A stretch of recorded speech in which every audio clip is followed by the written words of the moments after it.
Bonjour à tous, j'espère que vous allez excellemment bien. Aujourd'hui, on se retrouve pour parler cyclisme, pour faire la présentation d'une nouvelle formation du côté des équipes du World Tour. Et aujourd'hui, on s'attaque à la Bahreïn Victorious. On va revenir sur la saison 2024 de cette équipe, sur les victoires, les résultats, les statistiques. On parlera des coureurs et notamment des coureurs à suivre pour cette année 2025. Et puis, on regardera également le maillot de cette formation pour cette nouvelle saison. N'hésitez pas à vous abonner à la chaîne, à réagir dans les commentaires, à mettre un pouce bleu, à partager la vidéo sur les réseaux sociaux, notamment auprès de vos proches, si vous pensez que ça peut les intéresser.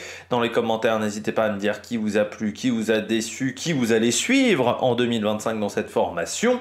Si vous avez les moyens et que vous voulez soutenir mon travail, vous pouvez faire un super thanks, mais seulement si vous avez les moyens. Deuxième solution pour me soutenir, et en ce moment, au mois de janvier, avec le nombre de vidéos qui sortent, c'est important, parce que plus vous cliquez rapidement sur une notification, sur une miniature, plus les vidéos sont mises en avant par YouTube, et quand vous rajoutez la petite cloche, eh bien vous êtes au courant normalement des dernières vidéos qui sortent sur la chaîne, et autant vous dire qu'en ce moment, eh bien beaucoup de vidéos sont disponibles, et n'hésitez pas également à faire un petit tour du côté de la page YouTube et à voir les différentes playlists. On commence tout de suite avec la Bahreïn Victorious, retour sur 2024 du côté de la Bahreïn Victorious avec une formation bien qui a oscillé entre le pas terrible et le correct, voire même parfois, c'est pas si mal du côté de la Bahreïn Victorious. Il y a eu des bonnes choses, je pense à Antonio Tiberi, je pense à Santiago Buitrago, notamment du côté de cette formation. Et puis il y a eu des choses moins bonnes, je pense à Fred Wright, qui reste porté disparu. Je pense à Mohoric, je pense à Caruso qui commence à sentir un petit peu le poids des ans. Il y a eu aussi de bonnes choses avec Bilbao, mais peut-être un peu trop irrégulier sur cette saison. Pello Bilbao. Des recrues qui n'ont pas forcément été efficaces, beaucoup de coureurs qui n'avaient pas forcément un bon rendement, dont quelques-uns qui ont quitté l'équipe désormais. Ouais, il y a du bon et du moins bon, voilà. Mais j'ai envie de dire, du côté de la Bahreïn Victorious, à part, c'est rare quand j'ai été vraiment satisfait des saisons de cette équipe. C'est-à-dire que, encore une fois, la Bahreïn Victorious, quand on regarde un petit peu l'histoire de cette équipe, donc depuis 2017, voilà, bon, les saisons où la Bahreïn Victorious a été vraiment exceptionnelle, il y a au moment de la Covid, notamment l'année 2021, où ils sont vraiment très costauds, et même 2022, mais souvent j'ai été déçu par cette équipe. Voilà, si on prend donc les saisons, donc ça fait 5-8 saisons, voilà, ils vont attaquer leur 9e saison, mais ils ont déjà fait 8 saisons. Allez, il y a 2-3 saisons qui ont été vraiment très intéressantes, où il y a des très bons résultats. Bon, sur le reste, le rendement est un petit peu moins bon. Alors aujourd'hui, c'est un petit peu plus acceptable parce que l'équipe n'a plus forcément un budget qui est au-dessus du lot, contrairement il y a 5-6 ans où c'était un des gros budgets du peloton. Désormais, beaucoup d'équipes ont rattrapé leur retard, et Bahreïn n'arrive pas forcément à suivre de ce côté-là. Mais il y a aussi dans cet effectif, notamment l'année dernière, pas mal de coureurs qui étaient un peu des poids morts. Je pense à des cas comme Radjovic, pas forcément très utile dans le collectif, ou des coureurs dont on ne savait pas trop quoi faire. Je pense à Price Peterson, pas trop quoi en faire. Donc c'est vrai que là, ça a un peu évolué, avec quand même, il faut bien dire, la réputation d'équipe qui n'est pas excellente du côté de la Bahreïn Victorious, et qui fait tout pour entretenir également cette mauvaise réputation, notamment en recrutant Robert Stannard, qui n'était pas le mec avec le meilleur pédigré de ces dernières années. Que dire d'autre du côté de la Bahreïn Victorious? Au niveau des sprints, Bauhaus a été présent sans être non plus exceptionnel. Ça serait bien un jour d'avoir un meilleur sprinter que Bauhaus, parce que il leur a manqué quand même Jonathan Milan aussi cette année. Milan, il avait eu des gros résultats en 2023, et c'est vrai qu'en 2024, ça leur a manqué. Et puis c'est vrai qu'au niveau des recrues, ça n'a peut-être pas été d'une grande efficacité, à part peut-être Thorsten Traun quand même avec sa victoire sur le Tour de Suisse. Sinon, pour le reste, c'était pas dingue. Donc, je dirais que c'est correct sans plus, voilà, du côté de la Bahreïn Victorious, parce que certes, Il y a des concurrents qui ont fait des très bonnes saisons, encore une fois Buitrago, encore une fois Tiberi, mais on a aussi des coureurs qui ont été un petit peu nulle part dans cette année 2024. Donc c'est... Ouais, on sait pas trop sur quel pied danser, voilà, avec cette formation. Encore une fois, il y a eu parfois des bonnes années, parfois des années beaucoup plus compliquées.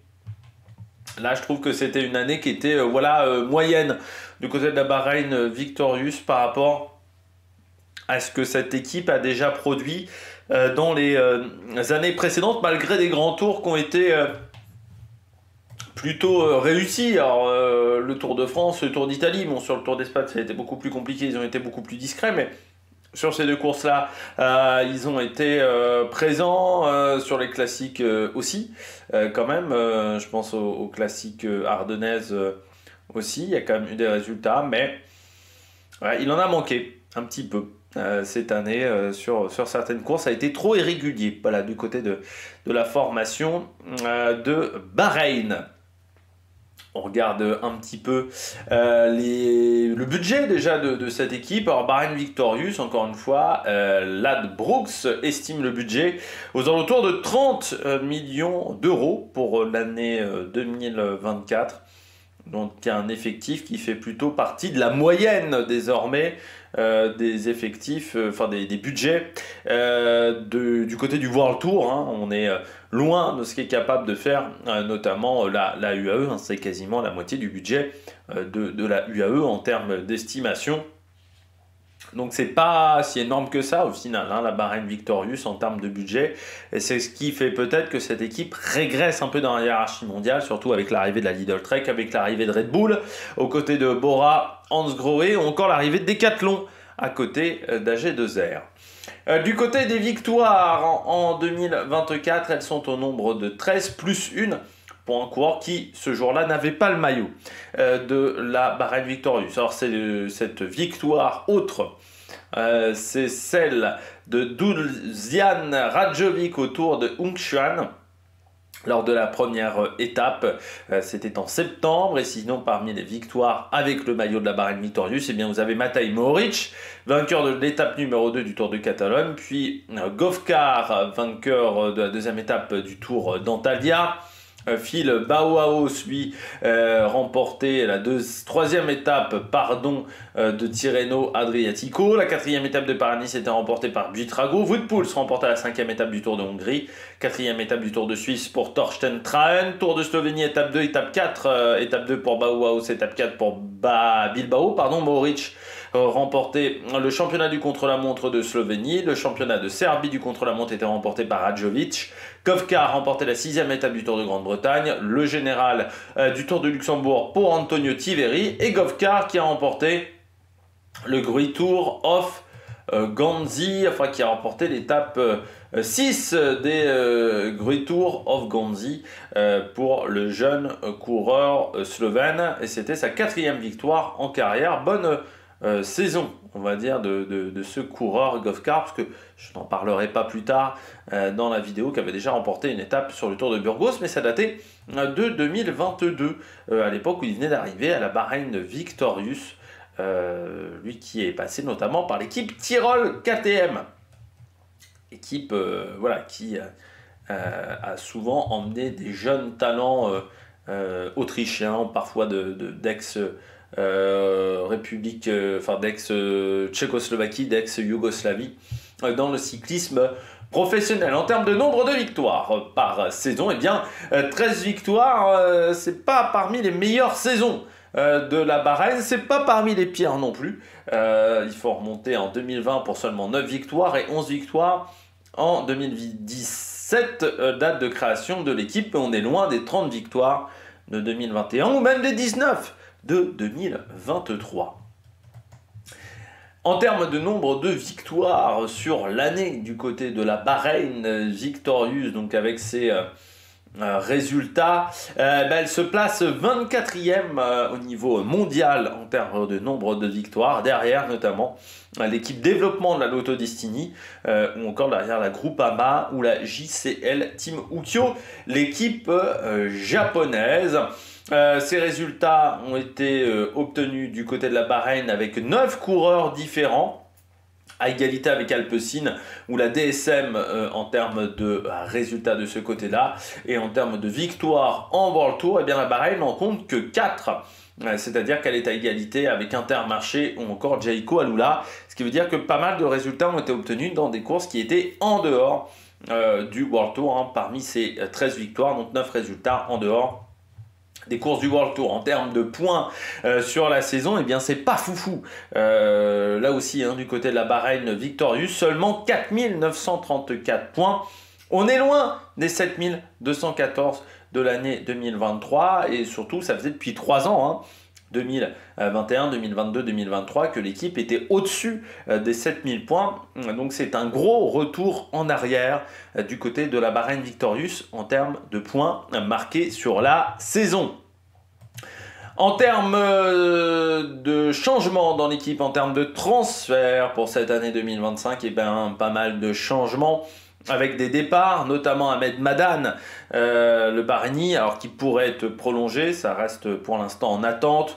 Vous avez également Łukasz Wieniawski, le Polonais, qui pour l'instant n'a pas trouvé de point de chute. Cameron Scott, lui, va dans une équipe qui s'appelle Sisikash Bodywap. Price Peterson rejoint la Alpecin. Radjovic rejoint l'équipe Toscana Factory Team Vini Fantini, qui est en fait l'ancienne équipe Coratec. C'est la même chose pour Yukiya Arashiro, qui a 40 ans a trouvé un point de chute. Et puis Zacha Soetterling rejoint la Jayco Alula et la Astana pour Woodpulse. Parmi les arrivées, bien entendu, une arrivée qui a fait grand bruit avec Lenny Martinez qui rejoint l'équipe. On a Mathis Paskens qui était à la Lotto Destiny qui rejoint également cette formation. Et puis ensuite pas mal de jeunes, notamment le Portugais Afonso Eladio ou encore Vlad van Mechelen qui était dans l'équipe de développement de la DSM. Afonso Eladio était dans une équipe portugaise et puis des concurrents qui étaient dans l'équipe réserve CTF Victorious. C'est les cas d'Oliver Stockwell, de Roman Hermanov, de Daniel Schkerl ou encore de Zach Herzen, voilà, du côté de cette équipe, et Max van der Meulen, également, qui était dans l'équipe de développement. Et bien, ce qui fait que la Bahreïn Victorious a énormément rajeuni cette année. C'est vrai que ça faisait partie des équipes qui avaient plutôt un âge moyen assez important, et là, eh bien, ça a bien baissé, vu que c'est l'équipe qui a même la moyenne d'âge la plus jeune du peloton, à égalité avec la team Picnic Post-Enel, avec 25 ans et 8 ans, 25 ans, pardon, de moyenne d'âge du côté de cette formation. Le coureur le plus jeune, c'est Zach Herzen, il a seulement 19 ans et 75 jours. Le plus âgé, Damiano Caruso, qui a 37 ans et 82 jours. 8 coureurs ont 30 ans ou plus, dont 2 qui ont plus de 35 ans. C'est le cas de Damiano Caruso et de Andrea Pasqualone qui vient d'avoir 37 ans aujourd'hui. Joyeux anniversaire au coureur italien. Et dans le même temps, on a aussi 13 coureurs, 14 coureurs, 13 coureurs qui ont moins de 25 ans. Donc notamment Govkar, Zambanini, qu'on avait vu sur la Crow Race, Tiberi, Buratti, Eladio, Stockwell, Milosevic, qui a réussi à renouveler son contrat là, un petit peu à la dernière minute, le Croate, Finlay Pickering, Daniel Schkerl, Lenny Martinez, Brutto Messo, qu'on avait vu également sur la Crow Race, Van der Meulen, Van Mechelen, Hermanov et Herzen. Donc vraiment pas mal de recrues très jeunes cette année dans l'effectif de cette formation. Donc ça va changer un petit peu la donne du côté de l'équipe Bahreïni qui mise donc cette année sur les jeunes, très jeunes coureurs. Donc il va falloir s'adapter également au niveau du management. Parmi les coureurs à suivre, bien entendu, il y en a un qu'on va suivre, c'est Lenny Martinez. Lenny Martinez qui a eu une année 2024 assez particulière. Déjà, elle s'est arrêtée extrêmement tôt. Elle s'est arrêtée autour du Limousin, c'est-à-dire au mois d'août. 59 jours de course, mais assez mal répartis. C'est vrai que la gestion de la part de la Groupama n'a pas été exceptionnelle de la part du cas Lenny Martinez, avec notamment cette participation au Tour de France, sauf qu'on voyait bien qu'il était un petit peu hors de forme sur cette épreuve, lui qui était déjà fatigué au moment du Tour de Suisse, qu'il avait fini à la 32e position, malgré une 6e place sur le contre-la-montre de Villars-sur-Olion. Vainqueur quand même de la Mercantour classique cette année, du Tour du Doubs, de la classique Grand Besançon ou encore de la Classique VAR, meilleur jeune de Grande Camino deuxième du général, vainqueur également du Trofeo Leguedia, 8e d'Estrade Bianche, un début de saison canon pour celui qui a fini 7e également du Tour de Catalogne et 8e du Tour de Romandie. Et à partir du Tour de Suisse, voilà, ça a été beaucoup plus compliqué pour Lenny Martinez. Alors qu'est-ce que j'attends de lui en 2025, coureur qui notamment est passé en Bourgogne, notamment voilà, dans des clubs bourguignons. Je vois le CC Varennes-Vauzelles, notamment au niveau d'équipe de cyclisme, parce que la famille est très présente autour de Nevers. Faut savoir qu'une grande partie de la famille est née dans une petite commune à côté de Nevers, une petite commune dans un banlieue de Nevers qui s'appelle Fourchambault, qui voilà, est un peu le fief, le deuxième fief des Martinez, même si Lenny, lui, est né à Cannes. Ce que j'attends de Lenny Martinez pour l'année prochaine, c'est déjà une saison plus constante. Mais ça, je pense que sa formation arrivera à mieux gérer le cas Lenny Martinez que l'année dernière, avec une préparation déjà prévue pour le Tour de France. Donc ça, c'est déjà la première chose que j'attends, c'est une plus grande... une saison qui commence en janvier et qui se termine en octobre. Voilà, vous comprenez un petit peu l'idée, pas qu'il s'arrête à la moitié de la saison en étant complètement cuit. Mais encore une fois, la gestion de la Bahreïn va être différente de la gestion de la Groupama, où parfois je me suis quand même posé la question s'il n'y avait pas une punition derrière Lenny Martinez. Deuxièmement, ce que j'attends, c'est aussi un coureur plus entreprenant, plus attaquant, Lenny Martinez. Jusqu'à maintenant, on a vu qu'il était efficace en montagne, ça c'est clair et net, on l'a tous compris. Par contre, le problème de Lenny Martinez, c'est qu'il est trop rarement attaquant, décideur de la course. Et pourtant, il sait le faire. Il l'avait montré sur le Trofeo Leguedia, où il avait été offensif ce jour-là. Eh bien, j'attends qu'il prenne plus de risques sur cette saison 2025. Donc voilà, ça, ce sont mes attentes autour de Lenny Martinez. Et c'est pour ça que je vais le suivre l'année prochaine. On poursuit avec Antonio Tiberi de la Bahreïn Victorious. Antonio Tiberi, contrat jusqu'en 2027 pour le coureur italien. Eh bien, lui, j'attends qu'il confirme, Antonio Tiberi. Il a montré des très bonnes choses l'année dernière, notamment avec un très très bon Giro, où je ne m'attendais pas à ce qu'il tienne aussi bien en montagne. Il avait été également bon sur le Tour du Catalogne et sur le Tour des Alpes, où là je m'étais dit, ah oui, après le Tour des Alpes, sur le Tour de Catalogne déjà je l'avais trouvé très bon sur l'étape de Barcelone, mais je l'avais trouvé très bon également sur le Tour des Alpes, malgré des conditions qui étaient difficiles, et là je m'étais dit, oui, il va falloir s'en méfier d'Antonio Tiberi, et sur le Giro, ça n'a pas raté, il a été efficace. Donc j'attends qu'il confirme, voilà, du côté d'Antonio Tiberi, il a fait une très bonne saison, même s'il y a eu un abandon sur la Vuelta, il a été très bon, donc j'attends qu'il confirme. Même programme pour 2025, on laisse le Tour de France à Lenny Martinez et on se concentre sur le Tour d'Italie et sur la Vuelta du côté du coureur italien. Ça sera même potentiellement sa 4e Vuelta déjà en carrière, à seulement 23-24 ans au moment de la Vuelta.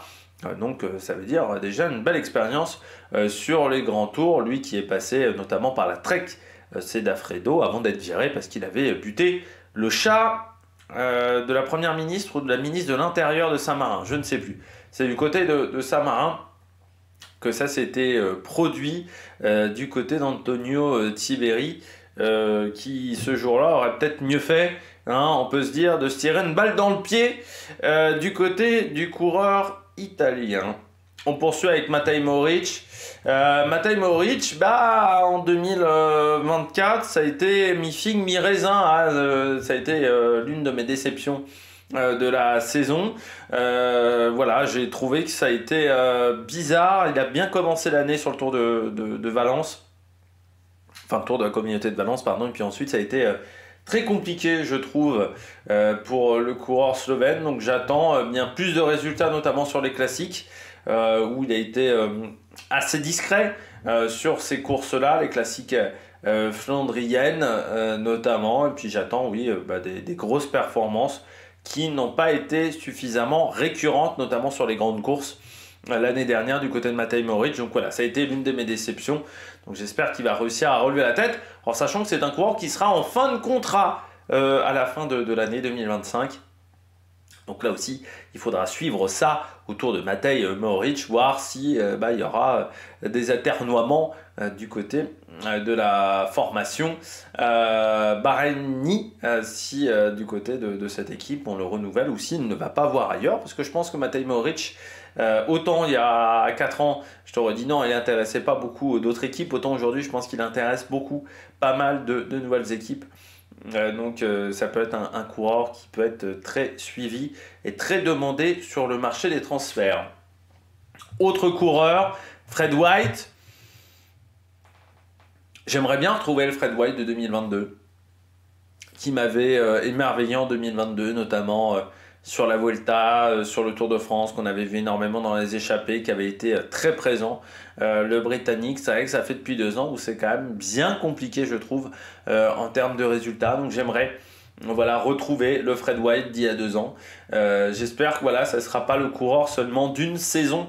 On en a eu quelques-uns comme ça, des coureurs qui n'ont été bons que sur une seule année ou une seule période. Je pense notamment Park Padoun, qui est l'exemple le plus typique de ces dernières années, mais d'autres coureurs parfois n'ont été bons que pendant 1 an ou 2 ans. J'espère que ça ne sera pas le cas. Mais on pourrait penser à Lilian Calmejane aussi, qui a été dans ce cas-là. J'espère que ça ne sera pas le cas de Fred White. J'espère que il y aura plus de régularité dans les résultats et surtout des meilleurs résultats l'année prochaine pour le coureur britannique qui est quand même bien rentré dans le rang sur les 2 dernières années, malgré une saison 2022 qui avait été vraiment excellente, notamment avec 2 deuxièmes places sur le Tour de France et sur le Tour d'Espagne.